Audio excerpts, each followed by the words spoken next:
is Lisa Mathis with OPRA. I want to make sure that everybody online, that you can hear us and that you can see our screen. So if you can chat in your chat box and let us know if you can hear us and see the PowerPoint on the screen. Are we getting any responses? Is anybody out there? Can you guys hear us? Uh-oh. Oh, yes. Yay. Okay. Thank you so much for responding. Okay. All right. I was getting worried there for a minute. Okay. So we're going to go ahead and start out by, well, first of all, I'm going to start out so I don't forget to say this. What we're going to do, because we had some feedback in the last meeting.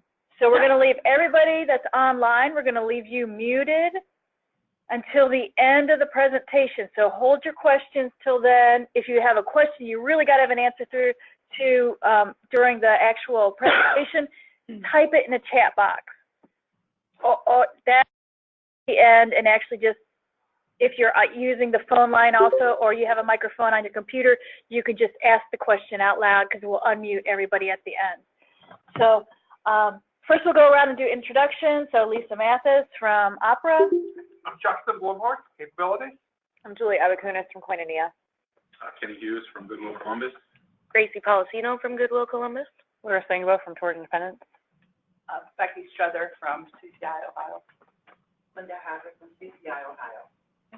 Christine Tupple from OPRA, and online we have Ann Kelly, Chad Kelly, Emily H., Janelle Warman, Jenna Allen, Jennifer Mead, Karen, Misty Hall, Monica McKinney, someone from Primary Solutions, Rena, Sandy Allen, and Shellen Barker.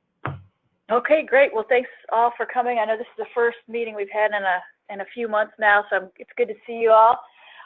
We have a guest speaker today, Larissa Ingabo. Did I say that right? Okay, from Toward Independence. Bye. And I bet it's a cool name though. We were just talking about that earlier today. They have a cool name.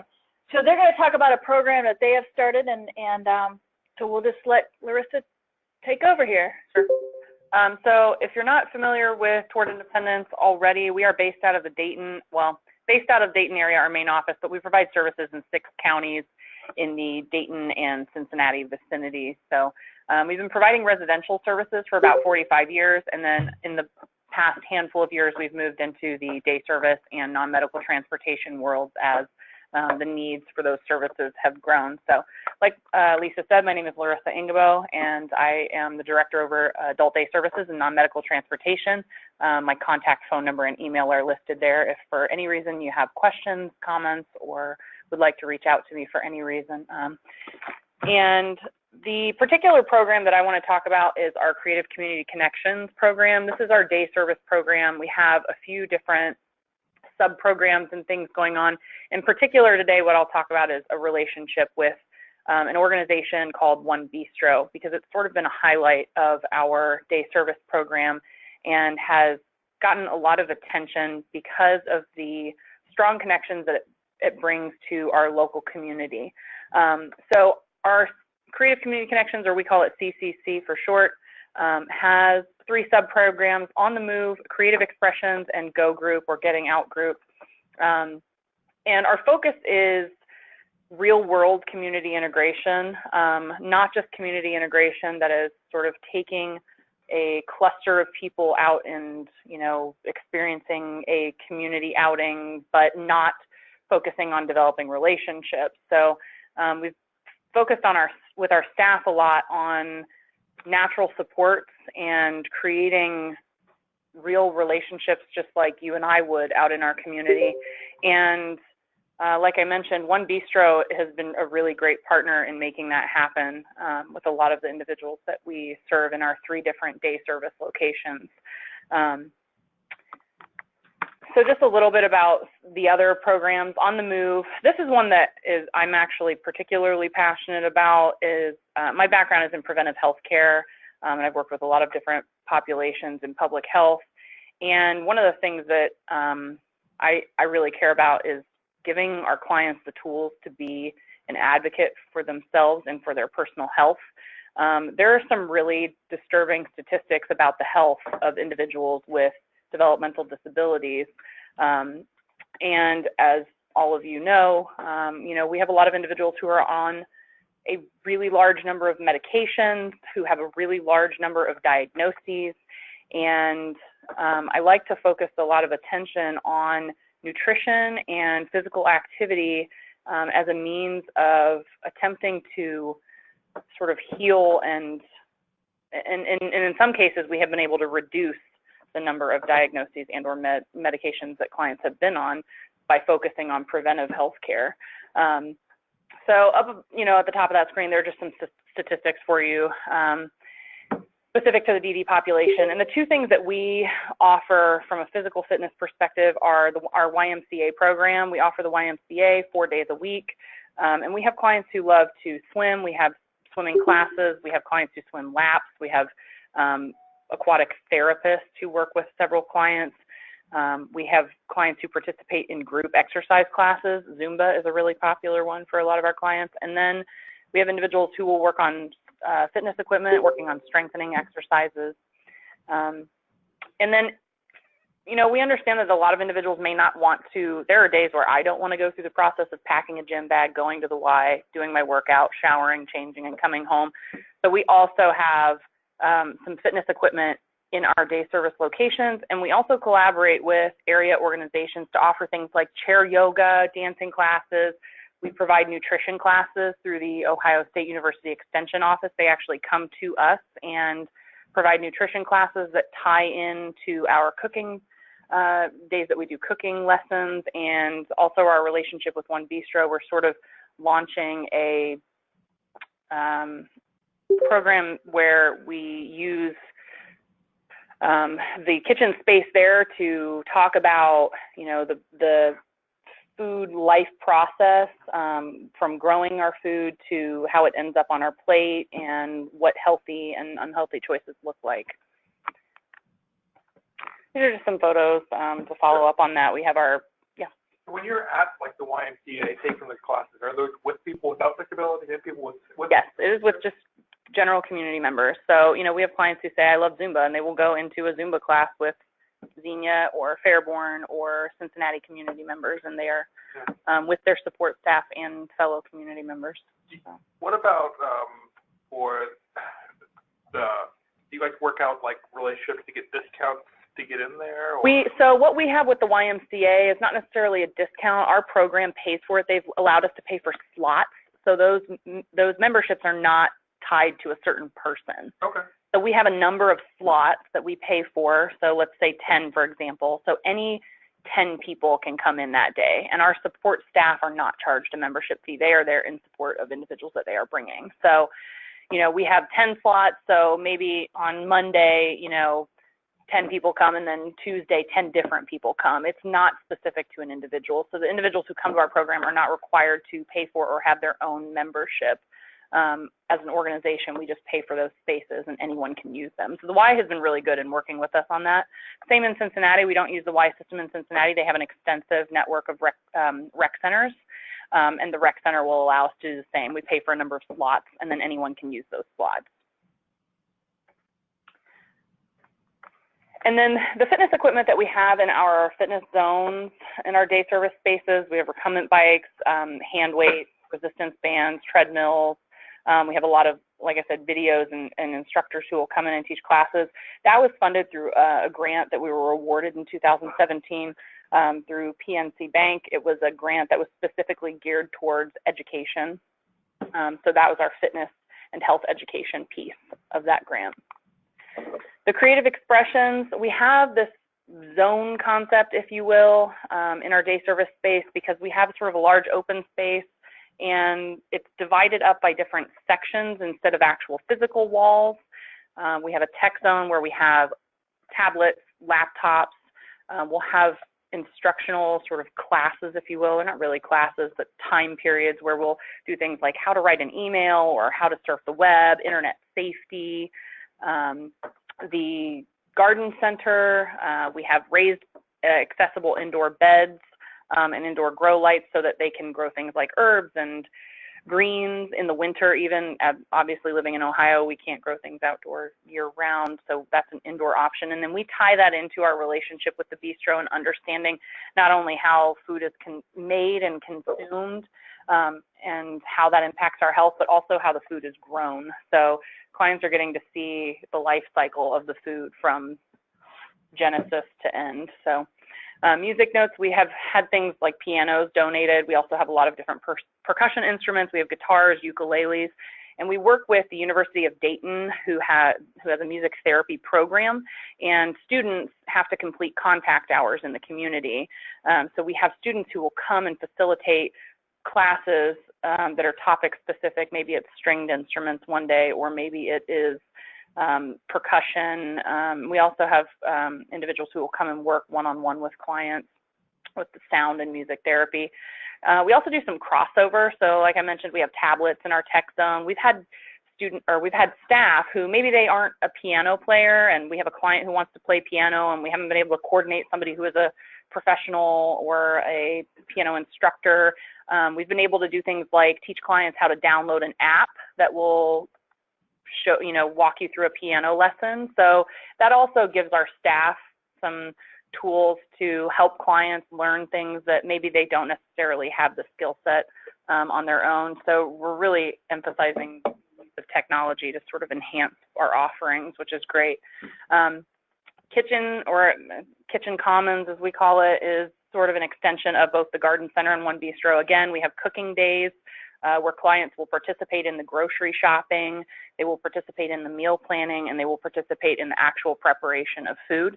And then our CCC Art Center is just anything art related, whether it be performance art or storytelling, visual design. Again, we use some of the technology pieces in the Art Center as well. We also have coming up, I'm sure that at least some people in this room have heard of Art and Soul. Will be coming up soon as a statewide art competition. And so we use our Art Center to help clients come up with different mediums to submit to Art and Soul, and that will be taking place at the Dayton Metro Library. I'll look up the date here and follow up with you guys on that. Sorry, I don't have that right off the top of my head.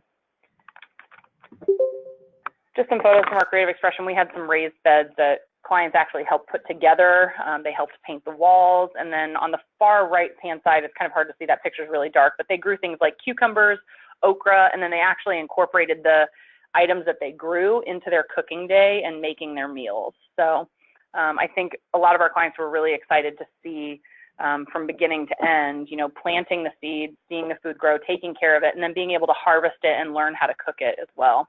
And then we have a video here for One Bistro. We're having trouble with it on the PowerPoint, so we'll flip over here to Vimeo. But this is a video that was put together just talking about our relationship with One Bistro and what that looks like. So I'll let you guys watch this and then follow up after. The partnership with One Bistro didn't happen overnight. It took 2 years to make this happen.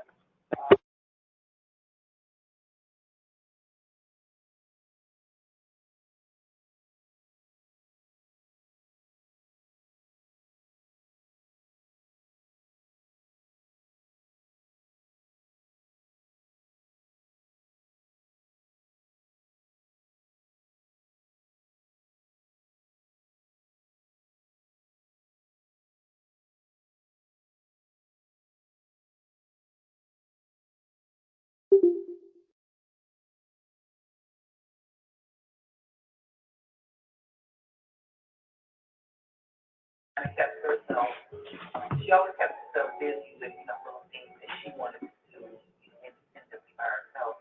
But once she started working with One Bistro, she started opening up a little bit.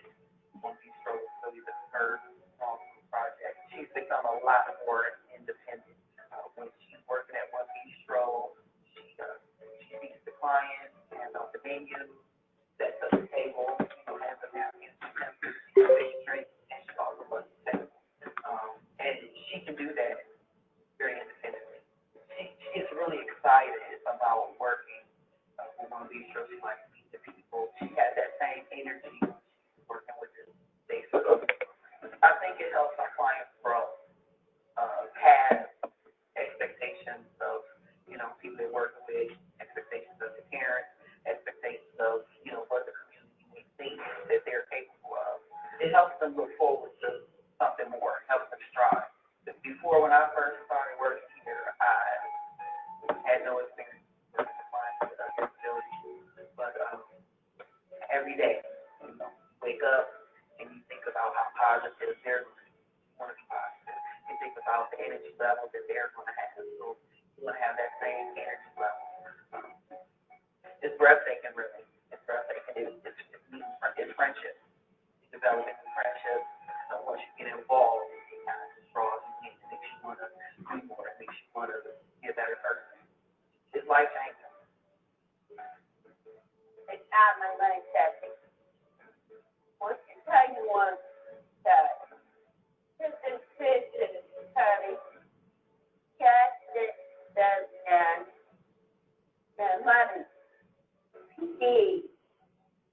One Bistro is a nonprofit, which is a community cafe. We appreciate all that Port Independence has done. Honestly, it would have been a lot tougher road to get here if it hadn't been for Port Independence.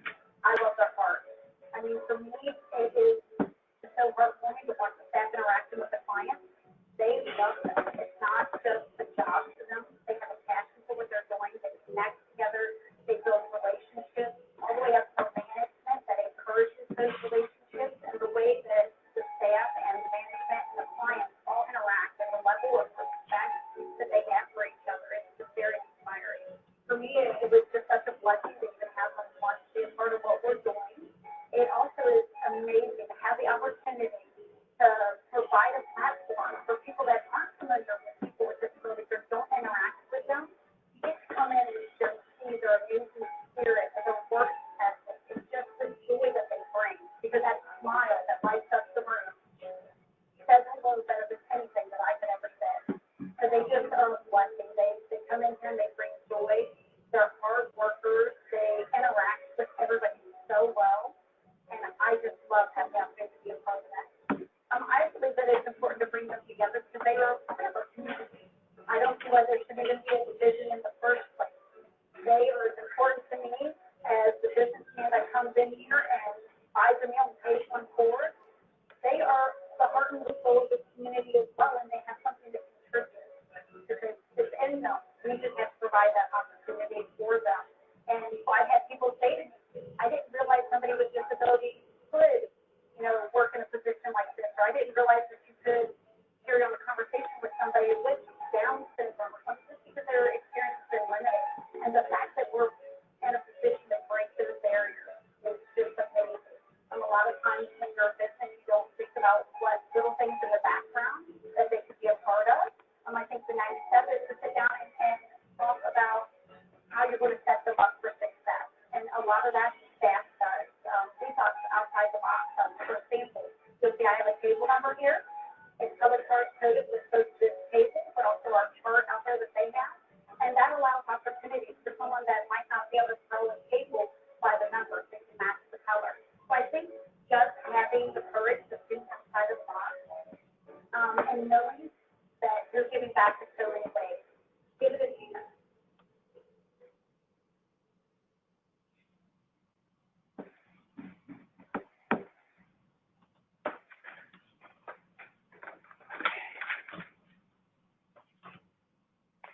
So One Bistro, that particular location is actually right in our main office. When you walk in the front lobby of Toward Independence, we actually have a second business in there now called Coffee Hub. There's a Coffee Hub, which is a full service coffee bar. They also serve breakfast items, and then there's One Bistro. So those are two community businesses that are completely independent from Toward Independence that are right inside our main office. And One Bistro is entirely volunteer run, except for the business manager and the head chef. But everybody else who comes into One Bistro is a community volunteer. They go through an orientation, and any hours that they spend serving, doing dishes, prep work, that is all volunteer time. So our clients go through the same orientation process. They receive the same training as community members. They are expected when they commit to a shift to honor that commitment. So they are volunteering side by side with other community volunteers. And they have developed genuine relationships, as you saw Carrie mention. We have people who come in and they know clients by name, and they carry on a conversation that they started from the previous week. So we have seen real relationships form from that opportunity. One Bistro also has locations in Montgomery County, in the Dayton area, and Miamisburg, and then we're also talking to One Bistro because we have a day service location in Sharonville in the Cincinnati area about expanding their business and our partnership with them into the Cincinnati region as well. And then a little bit about our GO Group. This is sort of our out and about in the community opportunities. It's originally started only on Fridays, and now we go out into the community almost every day of the week. This is things like library. We have a really extensive library program. We offer the library every single day of the week. We'll go to things like parks, museums, other volunteerism opportunities. We do have other volunteer opportunities outside of One Bistro. We partner with an organization called Matthew 25 Ministries in Cincinnati, and they are an organization that puts together disaster relief kits, and our clients work side by side with other volunteers putting together kits that then go out into the community. We also volunteer at an organization called Pause for Ability. It is a business or a nonprofit that trains therapy dogs, and our clients go in and volunteer with other community members, feeding the dogs, cleaning kennels, exercising dogs. And then we also had a partnership with the not Humane Society. Just totally escapes me. I'm sorry, I'll come back to that. It's actually a relationship that we no longer are partnering with, but it was, Red Cross. Red Cross, all of our organization are Red Cross certified, so we had a partnership with Red Cross also in a volunteer capacity. But that is based on available hours, so sometimes we work with them and sometimes we don't, so we just wait to hear about available volunteer opportunities, but that is based on need, so that's not something that's necessarily consistent. So in the picture there is just an example of, this is a gentleman by the name of Stephen. He was really excited. Just a few weeks ago, we actually got his first library card ever. He's an avid reader, and he had sort of tapped out all the books that he had available at home. So he got his very first library card and was overwhelmed by the sheer volume of books that he had available to choose from. And then he also spent the first day that we were there at the library learning how to use the electronic checkout system, which he now does completely independently. So support staff obviously go with him, but he spends his time looking for books and checks them out on his own, and is actually very responsible and gets them back on time, so he doesn't accrue fines. He is very on top of his library checkout. So that was a really big step for him as someone who had never really explored that before, and it kind of feels like a whole new world has been opened up to him. All of our day service locations, we do also have non-medical transportation services available. The vehicles that we use, you can see in the top right-hand corner there, they're sort of the smaller transit-style buses. And all of our drivers go through 3 different trainings. Obviously, Medicaid requires that they all have the Red Cross First Aid CPR training. We also put all of our drivers through a training that is facilitated by the Area Agency on Aging. It's called DRIVE, and it is Transporting Older and Disabled Passengers. And that is an actual certificate that they earn, and that goes over both working with people, the people element, and also the mechanical element, things like safe driving in these vehicles and the wheelchair securement, and all of that piece as well. And then we also do Operation Lifesaver. There are a very large number of railway crossings in the Dayton area, so we also put all of our drivers through Operation Lifesaver, which is a training that is specifically geared towards railway safety, because there have been several accidents with large vehicles and trains in the Dayton area historically. So that's something that we really like to focus our energy on as well. We're also really excited to announce that in 2017, we've been awarded a total of 8 5310 grant vehicles, those buses that you see in the top right-hand side. So that has allowed us to nearly triple the transportation services that we've been able to offer in the Miami Valley region. So that is something that we do offer for anybody attending any of our day services. How many passengers do those carry? They hold up to 14, but I mean, that's 14 in theory. I mean, we have individuals who maybe have spatial needs and I can't sit someone directly next to them, or wheelchairs, depending on whether it's a standard or electric wheelchair. Some take up more space than others. So it's really, technically on, from a manufacturing standpoint, they say 14, but that's really depends on the circumstances and the individual's writing. So. And so that CDL applies then, I assume? Correct, yes. Yeah, okay. Not CDL, not a driver's license, I'm sorry, but it is considered a commercial vehicle. So we do have to meet all of the PUCO inspection standards, but the vehicle is not over, I think it's what, 26,000 pounds. So it does not require those drivers have a commercial driver's license, which is why we put into place all of the other driving training elements. But I wonder, because they didn't look big enough to. No, I think they're around 12,000 pounds apiece. So like 16 seats. yeah, it's either 16 seats or 26,000 pounds or above requires a CDL, but we're over I think it's 8 for charge, which means that we have to meet the PUCO requirements. Okay. So, yeah. On our website, just, if anybody's interested in more information about the non-medical transportation services or day services, those are the links to find them on our website. Our website will be changing this month, so don't be surprised if you get on there and it looks completely different. So, but the new format will actually be really easy and accessible. So if it doesn't look like that for some reason, you'll still be able to find any information that you're looking for. And then just a downloadable version of our enrollment form. I know a lot of people on here are obviously providers, so, but this has information about what we look for. This is not an application to be denied or accepted. This is simply information that we find valuable in enrolling somebody in our program. So, and that is really all that I have, unless anybody has any questions or anything like that. You want to take everyone off?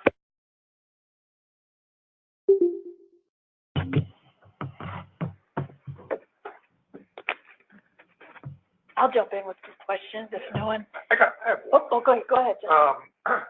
So with a lot of stuff going on, I know you have some stuff kind of at your setting too. So is there, do you guys have any plans to how that settings rule might kind of work out for you guys? What you might do with that? I mean, like I said, the focus of our program is to be out in the community. And here's the thing is, like, we actually, there's not a single client that I can think of that actually stays in the center all day. We break it down morning and afternoon, and people have the option. We have some people who go out all day. We have some people who go out just in the morning and come back in the afternoon, or vice versa, go out in the afternoon and stay in the morning. So everybody in all 3 of our day service spaces are out at some point in the day. So, I mean, we're still looking and evaluating, but really we've been very fortunate that, and I have to give credit to our staff, is that our staff are really incredible at encouraging individuals to get out and about. And part of that is if we've had individuals in the past who don't want to go out, we really spend a lot of energy and time figuring out what it is that they would want to do that would encourage them to get out. We have one individual who for a very long time did not want to go out in the community, and we spent so much time and energy picking his brain and coming up with things that we might get him out. And finally, we discovered that like a lot of the individuals we serve, he loves to be helpful and he loves cars. So we have involved him in every aspect of maintaining our company vehicles. So he goes out and helps gas them up. He goes to appointments where they get oil changes, and he is really passionate about it now. Every day when he comes in, he asks what maintenance needs to be done on what vehicles, and do tires need to have air put in them, and it has sort of given him a sense of purpose, and he is like our go-to vehicle maintenance guy now. Like, it's his passion. So when he goes out in the community, it's to work with staff on having vehicles maintained, and he goes with staff to appointments to have repairs done and things like that. And so it might not be what I would consider a recreational outing or working towards employment outing, but he's going out, and he now has a relationship with the guys at the auto shop where we take all of our vehicles, and when they come in, he's the one that they talk to. The staff have worked with him to let him know what needs to be done and what needs to be communicated to the auto shop, and he communicates that, and he's the one facilitating that happening now. So yeah, I mean, we're still sort of evaluating, but our goal, I know that a lot of organizations focus on not having an actual setting, right? And it's just picking up and going, and then there's not a physical building. So, and that's something that we have talked about working towards as well. So we kind of consider it a hub. It's a transition space. It's like, you imagine the bus station where it's like where buses just come to sort of go to and from. And a lot of times that's what happens is people will come in, have their morning coffee, chit chat and socialize, and then we're out. So How many clients do you have? all of our programs are different. In Xenia, we serve 55 individuals. In Cincinnati, we serve 20. And we just opened our Montgomery County day service, so we have our first 5 starting next week. We had one in Clark County that we closed down last year. What part of Montgomery County, where is that? Vandalia, so North Dayton, right off South Dixie. Can you speak a little bit about your staffing? Like, how does that work? You have all these different sub-programs, so are your NMT drivers that are picking people up in the morning and bringing them to the hub, are those part of your programming staff too? Like, how does all that work? It's a mix. In Montgomery County, we actually run our transportation like a public transportation system. So my NMT drivers are completely separate from my day service staff. We're looking at doing that in Greene County as well. Right now in Greene County, it's a mix. My day service staff do transportation and day service. And so, for example, like the YMCA program, if we have a group of individuals who will be starting their morning at the Y, they don't even come to our main office. The staff and the clients just start the day at the YMCA. They don't even bother coming to our main office or day service location.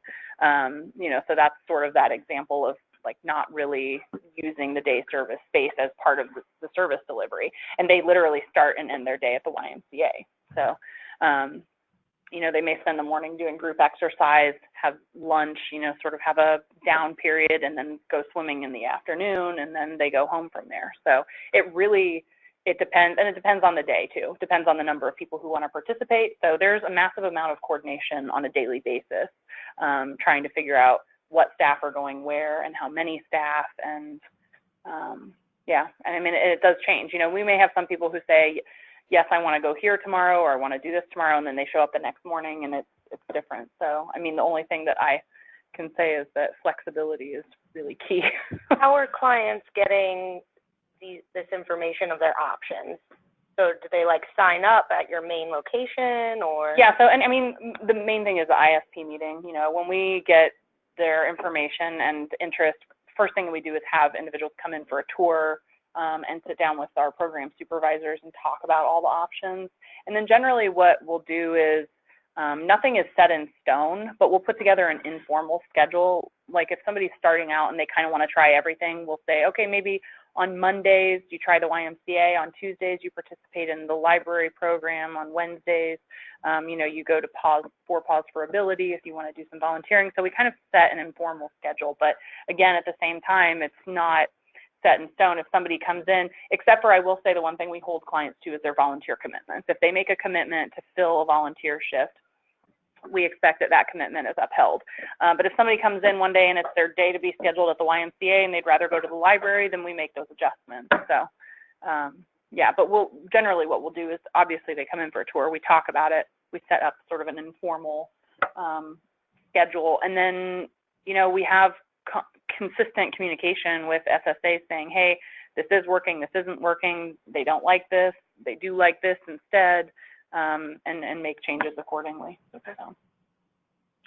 There's a question online. How many people do you serve that are classified as Acuity C? Do you provide services to people with high medical needs, and do you have a nurse on staff? Yes, yes, yes, and yes to 2 and 3. So in 2 of our locations, most of the clients are relatively ambulatory, can use the restroom on their own. We have one location where we have a hospital bed and a Hoyer lift, and we do bed changing. So the needs vary from location to location. They really do. The age ranges also vary significantly from location to location. And as far as number of Acuity Cs, I'm sorry, I have to 75 people that I'm thinking of. I want to say in the range of,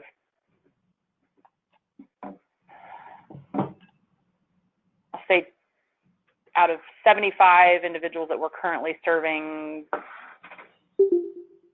12 to 15 that I can think of off the top of my head. And those are for a variety of reasons. So, but we currently have, 3 or 4 individuals that, we have to use a Hoyer lift for and provide bed changing for. But, and yes, we have several nurses within our organization. They float amongst different sites. So there may not be one at our day service site all days that we are open, but there are always nurses within the same counties that we have our day services at and can be there if needed within a matter of, 20, 30 minutes if they're not already on site. So is your main focus basically for volunteer, or are you also working with those individuals that want to work? So I was just in the meeting prior to this, and we are looking at employment. Right now, we do not provide any employment services. We provide a lot of what would be considered, like job prep and developing job skills, vocational habilitation, but we have not moved into the world of supported employment yet. Okay. When I hear about, like, you talk about that guy that does the transportation or works on the cars, it could be an easy job match. Oh, for sure. Absolutely. That's where we're at, right? So we have a lot. He's one of the ones that I mentioned to you is ready to quote unquote retire. So, but here's the thing is he has the ability and shows interest. So we're working on getting him to understand that that's a skill that could be translated into a job that would earn him a paycheck. So yes, our staff work with individuals in that capacity in a lot of ways. We have one individual who is a really talented artist, and she is submitting several pieces to this Art and Soul, which is a juried art show, and artists can be paid for their pieces should someone want to buy them. And they do. Most of the pieces sell out in previous years. So, our staff are working with her to get her to understand, hey, you could really pursue art as a career. If you want to invest your time and financial resources into buying materials and creating pieces that you can then submit and sell, that can be a viable career choice for you. So absolutely. I mean, and it's different for every person. We have some clients. One of the next things that we're doing this year is creating a formal sort of training program in conjunction with our volunteerism at One Bistro, where clients can learn about food safety and hospitality industry practices. It'll be 2 sets of, it's sort of a part 1 and part 2, total of 3 months, 6 weeks and 6 weeks, and each of those 6 weeks contains different elements. And the sort of wrapping it all together is a volunteer internship with One Bistro, so that they can leave this program saying, here's training that I've received, and here are also references of a bistro and the coffee hub as well that I have volunteered and worked at, and can be used as a reference for a job. So that's sort of the piece that we're working on this year for individuals who are interested in, because we have a lot of individuals who have shown interest now once they volunteered with One Bistro, who are saying, hey, I could actually see myself working in the food service industry. That's wonderful. Yeah. You guys have a lot of good programs, and I love the way, even as I went through your website and looked at just like how you named them and packaged them and all your different services, really creative, and I love like just the different names of them and all and everything. They just seem like they're fun. I'd be like, I want to sign up for that. So just 2 questions. One is, and I don't know if you know this off the top of your head, but do you know if your staff have developed on different, I guess, strategic planning around how to assist those individuals in the Hoyer lift and stuff to get out, or those acuity Cs? Is there any things you do different that you can think of off the top of your head to help get those people out? Because I know that takes more planning. And well, the vehicles that we have available to us makes a huge difference. I mean, we have highly accessible vehicles, so individuals who are wheelchair bound or who need Hoyer assistance, those are individuals that still go out into the community, but we have to plan it a little bit differently. So it's things like making sure that we plan restrooming around going out in the community, and that maybe that particular community outing is closer and doesn't take as long, so that we can come back to the center for the next time that needs to be visited. So, but yes, I mean, we certainly don't limit the ability to go out.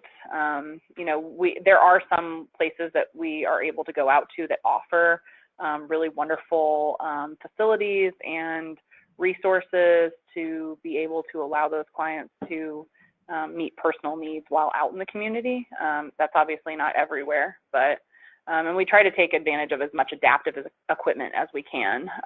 So, I mean, I would just say for a provider who is trying to integrate individuals who may be in acuity level C and have a lot of physical needs, that there are a wealth of resources as far as adaptive equipment goes that your organization can invest in to not limit those people from being able to go out in the community.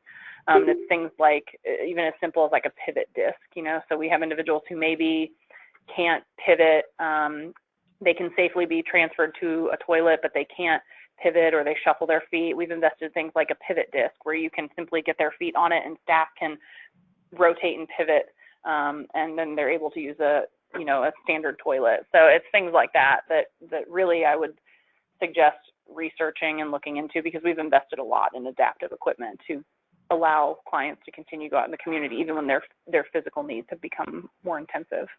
That's great. Great ideas.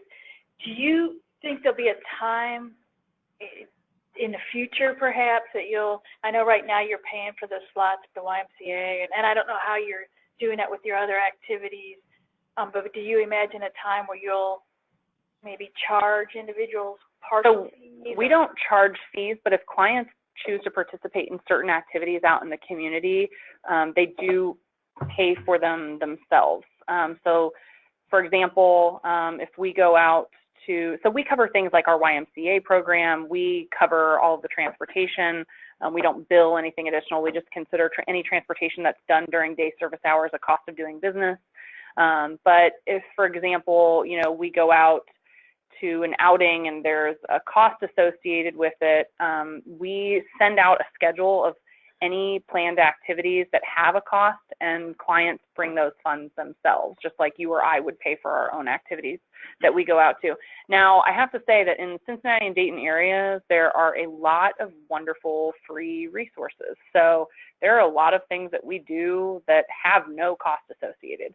And we plan taking into consideration that everybody's financial situation is different, because we certainly don't want people to feel like they can't participate or they are limited because, Joe may not have as much money as Susie, for example, so we try to plan accordingly and we keep costs minimal. Generally on outings, we say that we'll never exceed $30 a month for cost. That is if everybody chooses to participate in everything that has a cost associated with it. Now, we also have after hours activities. Those are completely independent of our day program. Those have nothing to do with our day service. Those are just activities that are things like Reds games, Kings Island, things that do have a cost associated that people want to do, but maybe they don't have enough support staff or the transportation. So we coordinate those events. People sign up for them and pay for them out of pocket, and we provide support staff and we provide transportation. So that's open to anybody, even people who are not a TI client, because that's purely pay out of pocket. Or do they pay out of pocket? Right. They pay. So so those are just, again, somebody does not have to be a TI client for that. That's just, we're coordinating these events. We have transportation, and we'll say, hey, anybody in Greene County or anybody in Montgomery County who wants to go to Kings Island this weekend, we build in the cost of transportation.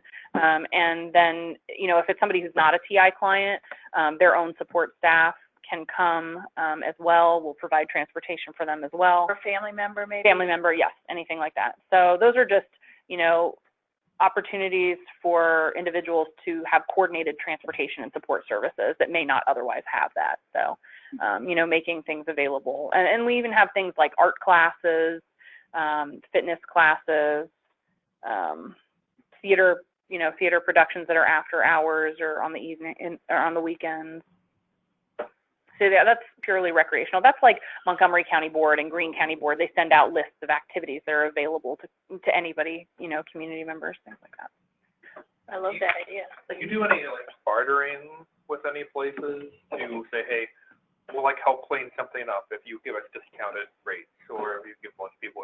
We have in the past, yes, and we also have a lot of people who are willing to volunteer their time. Like our chair yoga instructor, she volunteers her time. It's just something that she wants to do and is passionate about, and so there's not even a barter relationship there. She just volunteers her time. Our art instructor is for barter. The only thing that we pay for is supplies, but she, barters her time in exchange for use of our space for other art classes. So, yes, we certainly have done that in the past. Mm-hmm. How are your ratios set up? Yes, specifics, you get a certain number? I mean, it depends on the day and number of individuals and what their acuities are, but we never have more than a 1 to 5 ratio. We prefer a 1 to 4. Also we have 1-on-1, 1 to 2. It just really depends on what's going on. So, but never more than 1 to 5. So we try to stick to it well, and then you got people calling off and all of a sudden. Sure. Yeah, of course. Yeah. Yeah. Are you ever billing the community integration add-on? We haven't thus far because administratively it is a little bit complicated, and that's something I know we've talked about in meetings before is because right now the way that, even before when we did our day service billing, we found that we are switching clients and staff so frequently that it was like, okay, I'm clocking in and then clocking out with this client for 1 hour and then clocking in and clocking out with this client for an hour. So we've figured out a different way to do our billing that makes sense, but the community add-on we haven't done yet just because we're trying to figure out how to make that not labor intensive and make sense. Right now it seems like the amount of energy that would be put into it would kind of negate the add-on. So are you mostly using the daily rate when you pay? Correct, yes. Makes sense.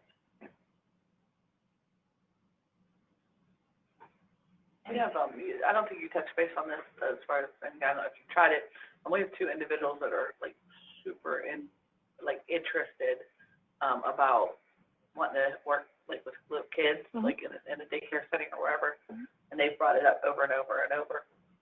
They both have a little bit of social issues, and there's a lot of fear of putting them with kids for a while. So I know there's going to be some training aspects to that to get them out, but I don't know if anybody else has tried that just because it's such a touchy subject to get our individuals who may have some behavioral or social issues with kids. So I don't know if anybody else, not sure, anybody else. We haven't. We've actually had younger clients who have volunteered in senior centers, and they have volunteered and facilitated activities for seniors in nursing homes, and that has been very successful. We've partnered with malls that do the Mommy and Me events, where they have kids there, where we can kind of help run the events with them, be like event staff for them, and I've seen read books even too if they were able to. Yeah, that's what I'm trying to think of. Yeah. I thought one does read pretty well, and we thought maybe trying to get her involved in going and reading at the library. Yeah, we talked to a marketing manager or just the community engagement manager at the mall, and she was able to help set it up. Or I think another place we just showed up at the event, just as a bystander, even just to get used to the setting, increase their social anxieties. Good idea. My wife was also a director of a child care agency, so that. I know a lot of them. They have called and contacted some, and because of they're just unsure about us, with them. If something does happen, they're liable. The liability of having. Yeah, we carried insurance. We were able to show them that too. So, but yeah, it only worked because I had the in there. So. Can I imagine too, and maybe you've already done this, to be real upfront with the individuals to say, this type of behavior is what makes people fearful right now, but if you can control that type of behavior, and we'll help you to figure out a way to do that, but for X amount of time, then we'll start, maybe it would be like a informal written contract that, if you are able to not demonstrate this behavior for this amount of time, then we'll start to think about, then you could honestly say to someone, they're, they don't have behaviors, because they haven't in a long time, or, however you word it, but just to help reassure everyone that, depending on what their behaviors are, because Just one of the other things that we've recently done that was really successful, and it was a good relationship builder with community entities, was I used to work in public health, and we partnered with our local public health in Greene County Public Health, and we have started offering public health classes that are a mix of individuals with disabilities and community members. So it's open to everyone, but we specifically, like, we partnered with our county board, we partnered with Greene County Public Health, we partnered with, who else was involved in this? Xenia Public Library or Greene County Public Library, toward independence, Greene Metropolitan Housing, and we offered tobacco cessation and sexual health education as sort of learning opportunities. And so it was also like how to have healthy relationships. So yeah, the tobacco cessation, though, that was individuals with developmental disabilities who were on DD waivers and community members alike. And it was, you know, it's a good environment to allow people who maybe have nothing in common except this one factor in their life. They're smokers and they're trying to quit smoking, come together and sort of bond and form a relationship over this one cross section. So, and we are looking to do more of that in the future. So there have been a lot of topics that have been brought to us as far as interest, you know, interest topics for that people would like to see addressed more in the DD community, you know, providing resources for individuals who often don't have that information available to them, or who don't have it available in a format that they are able to digest and understand fully. So that's the other piece, is making this inclusive curriculum that you know, takes into consideration that maybe some people haven't had access to public health information, and that it is valuable to them as community members, but needs to be formatted in a way that they can understand.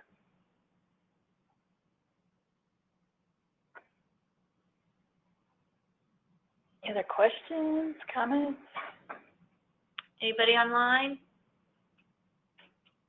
So has this been a success for you?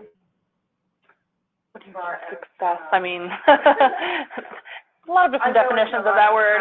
I mean, and our programs vary in size, right? So, I mean, we have a 55-person program, we have a 20-person program, we have a program that'll be starting out next week at 5 people. So I mean, success as far as the number of people we have enrolled, or for me, success in, you know, the things that I see people developing on a daily basis, yes, I would say it's been a success. You know, we work on things too with clients, like being able to recognize and understand the value of currency, and being able to tell time, and being able to read and cite words.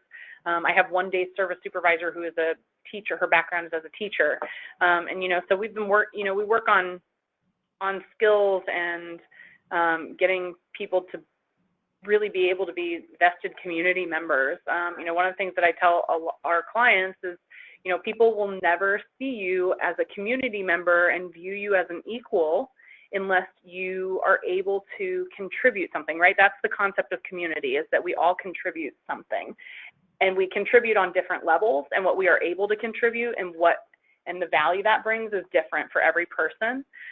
But for some of our clients, that is, you know, bringing a smiling face, you know, and lighting people's day up. For some of our clients, that is being able to hold a full-time job. You know, that's why the volunteer relationship with One Bistro is so important, is because it gives our clients an opportunity to show community members, I am capable of being a contributing member of this larger community, and I have value, you know. So in that sense, yes, I think our programs are very successful, because I see people who are overcoming obstacles that, you know, they maybe never thought that they would overcome, or I see people learning things that truly give their life more meaning and more value, because they're able to do things that they maybe even never considered. You know, like when I saw a client get change back from a transaction and actually be able to confirm that she had received the right change back, she was so thrilled at the thought that she could purchase things and be able to facilitate a monetary transaction without someone there to supervise, that was so exciting to her. Or, you know, we have a client who we've put digital and analog clocks side by side, and we put diagrams with where the hands go at what times, and this person has now been able to, you know, we've taken away the diagrams, and this person is now able to tell at what time of day we are doing what, because he recognizes what the time is and what we should be doing at this time. So he is now more in charge of his day and what it looks like and his schedule, and being able to facilitate his own schedule instead of being prompted by staff, because he can tell time now. So things like that, absolutely. You mentioned a few minutes ago how awesome your staff is. Yes. Where do you find them? Please tell them, right?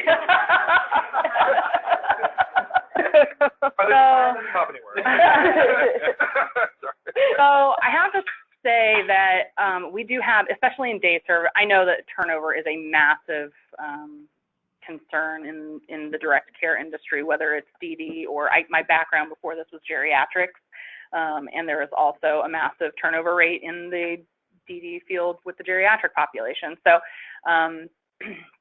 I think we as a company and I as a supervisor spend an absurd amount of time developing relationships with my staff and trying to make them feel supported and pouring energy into providing training. The biggest thing that I have seen, I love teaching, I love facilitating trainings, that's one of my biggest passions, and when I see like that light bulb go on, that makes me really happy. And I also get that for my staff, it makes them feel so much more capable in doing their job well. It makes them feel supported as an employee, and it makes them feel encouraged that what they're doing really matters and that they on their own can make a huge difference. So you know, it also helps that day services are Monday through Friday first shift. That I think is an appealing schedule for people in the direct care industry. It certainly doesn't mean that I don't have turnover. But I think for me, the biggest thing, and as we as an organization and our HR department has been really focusing on, is trying to show our staff daily how much we value what they do. And we've actually created a company intranet. It is our internal company website that only our staff have access to. It's where they access, where they can put their time in. Each person in our company has a company email, so they can access their company email. It has things like, we have something called on the back of a napkin where somebody can write a suggestion or something they'd like to see addressed. We put up our marketing and development guide, goes out every single week and gets inspirational stories and puts them into video format and posts them. We have a weekly update video where it's a video from our COO who maybe he gives out announcements of like what's going on that week, and also inspirational stories of things that are happening in our organization that people can be really proud of. And I think that that makes a huge difference. You know, that communication platform, that company intranet, is something that the employees know is exclusively for them and is a connecting piece that, you know, when you're in 6 counties, you have people who never see each other, they never hear each other's stories. And I think that that makes employees feel very connected to one another and see that they're, you know, on days that are a struggle, there's someone else in another county who's struggling with them, or on a really great day where there's something miraculous that has happened, that other people can share that with you. I think that that has been a really valuable piece of our sort of company's employee culture. Yeah. Good stuff. Anything else? All right, we're a little over time. Before we end this session, does anyone, I mean, Larissa was nice enough to come and share what her program's doing. I know that you're all doing cool things. So if anybody ever wants to highlight some stuff, some areas in your program that are going really well, or maybe even not so well, because we need to learn from, you know, right? It's helpful to learn from each other's mistakes too. Let me know, and we'll get you set up to present at one of these meetings. And if anyone has any topics they want to address, like I don't know what we're going to do next month. Does anybody have any feedback for that? Is there anything that's really standing out, or?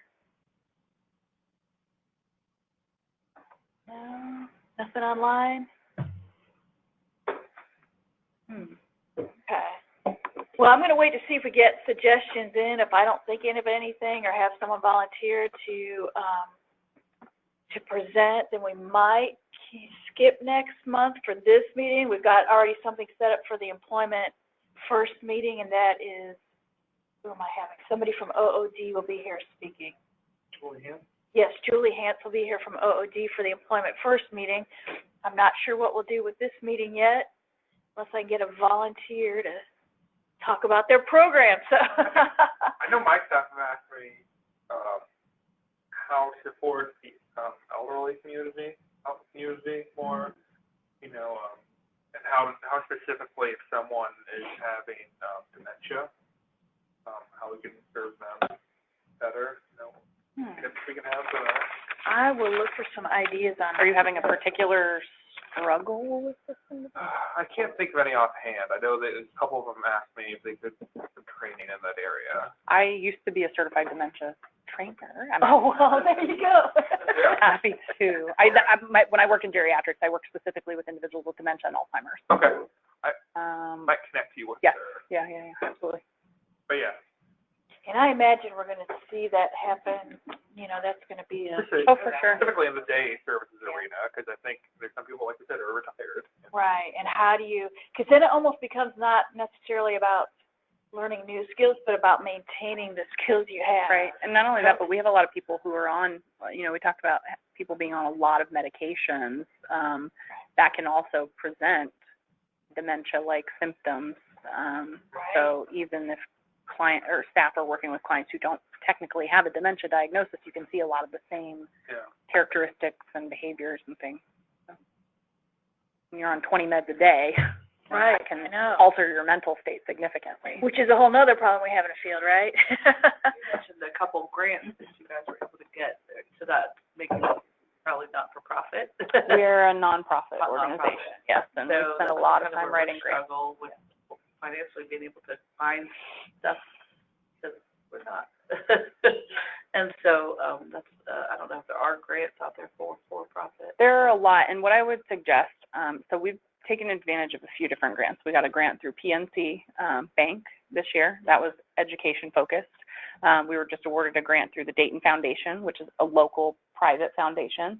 We were also awarded a grant through Ohio Department of Transportation and 5310. So those are three completely different types of grants. We have a private foundation grant, we have a corporate grant, and we have a public funded grant, right? So there are so many different avenues that you can find grants through. There are websites that you can set up to receive alerts and emails and notifications about grant opportunities, or, I just get on Google every once in a while, and if I have a specific topic or something in particular that I'm looking to fund, I'll, just Google like grants specific to education or grants specific to transportation safety, or and just spend some time on the internet digging and looking around. But yeah, I would certainly, like, my biggest suggestion to people is not to limit yourself to one type of grant. There are multiple different types of grants that you can take advantage of, and we have utilized all of them. Did I hear you're a for-profit too? Yeah, we are too. Okay. And you can also partner with nonprofits. Oh, really? Maybe they could be the fiscal agent and pass money through to you. You still add some kind of rate for it. We have a nonprofit and a for-profit. So we kind of work it that way, but we also partner with other, because obviously if you are showing that you're working with other people and collaborative like that, like usually give you a markup. And even if you are a for-profit, there are some, like, especially look at corporate grants, right? So things like PNC, we got a Staples Foundation grant. Ford, did a transportation grant that unfortunately I couldn't get in time. But like corporations will do grants that even if you're a for-profit will fund a specific project. And if you're not using those dollars, obviously, to create revenue, but you're looking to use that to fund, a specific project, and even as a for-profit, you can sometimes receive grant dollars. It just depends. And you think about DODD has offered grant opportunities, and those weren't limited to just nonprofits. That was either, right. Over the years, and then OOD also has done that. So it's just a matter of keeping it on your radar, so you're always keeping your eyes open for it, you know, because you never know when one's going to roll across your, you know. Another one we use too, Finley, that's the home of Ben Roethlisberger. So he has a foundation that he has just for the Finley area. So I'm a Pittsburgh fan. A football player. I was like, I have no idea who that is. Who is that? Sorry. Right? You haven't thought Don't I watch live sports, here, but sorry. I'm a Pittsburgh fan. yeah, right. So if you know any Whatever in my head. athletes or anything who might have a special interest in things, that could help too. Sure. Local connections. Yeah. And of course, there's always fundraising events, you know. Right, yeah. Have a 5K or, you know. I think it's for-profit. I think all of these can do very many. I don't know if you limited can. to doing fundraisers as well. Yeah, you could do them, and they just can't. People can't write them off. Yeah. And Which you got- may not matter as much, right, with the new tax law, because, so that might not be, that might, Right, so that's why I'm thinking of things like an event, you know, like I know for-profits will do something like a 5K. You know, you're, right. You do some activities, you said, in your facility in the evening. Do you have to have any type of special, insurance coding or something to have the community be able, like, whatever your classes and stuff, where you invite the community and individuals to come there? Like, is there something like you have? No, so when the after-hours events have nothing to do with our day program. We're providing transportation and the staff to provide the transportation and coordinate like buying tickets and stuff like that.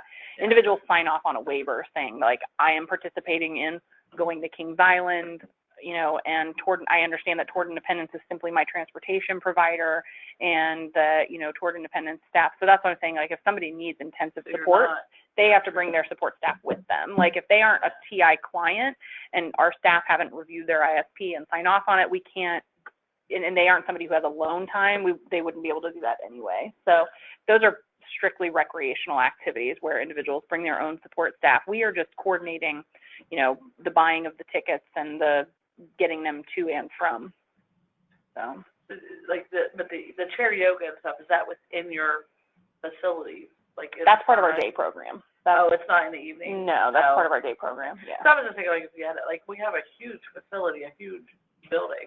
And we could open it up for dances or for bingo or for random stuff in the community. We were trying to think of something we could do, like what it would take to like open that up for that. I mean, you simply coordinate that and market it to your community is what I would say. I mean, we've worked with our county board before and they want to host like a dance or something, but they want us to coordinate it and it gets marketed, you know, to the larger community. You know, and I mean, I would say as your organization, you can absolutely organize an event and open it up to whomever you want it to be opened up to. I mean, individuals obviously have the ability to choose to participate or not, and you just, I think, have to make very clear what the parameters of that event are. I know we've worked with some other providers to rent space from them, even too. So we can always reach out. You never know who you can find out who might be interested. You could rent it out in the evenings and then use that money that you're earning renting it out to help offset some of these other costs you can't. Maybe like an exercise. Sure. I saw some other police have like exercise music, like the big workshop spaces, the CrossFit people. That's the one I saw. Right. There's buildings like that. And that is what we, you know, One Bistro and Coffee Hub are partners in our business in the sense that they pay rent too, because they are using part of our building. They pay rent in our building. Yeah. It's a great idea. Yeah, you got space. Yeah. Especially if you can pay you're gonna have it at an attractive price. Yeah. You can. Like, I mean, a church starting off could use it on Sunday morning. Yeah. Yep. I'd definitely get any of your contracts written by a lawyer. Yeah. To be sure. But I imagine it's still worth pursuing to look into that, even though, you'd want to look at the insurance and have an attorney look it over and everything, but good idea. Okay, well, thank you so much. A wonderful presentation, thank you, and you guys have some amazing things going on.